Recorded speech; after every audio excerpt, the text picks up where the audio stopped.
நான் சொல்றது கேட்க கண்ணே. சரி சரி. அதனால உங்க அப்பன் தனியை விட்டு எடுத்துக்கணும். அப்ப சரி. நான் இந்த பெண்ணை திருமணத்தை அவளையா திருமணம் காரணம் இருக்குடா.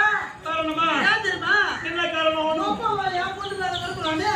ஓ அவ உயிரோட இருந்த அந்த பெண்ணை ஒரு வேளை உடுப்பு கொடுத்து சரி உங்க ஒண்ணுமே சொல்லிருக்காரு சொன்னாரு. சொன்னாரு விஜய் மனது பொண்ணு கிடைக்குமா?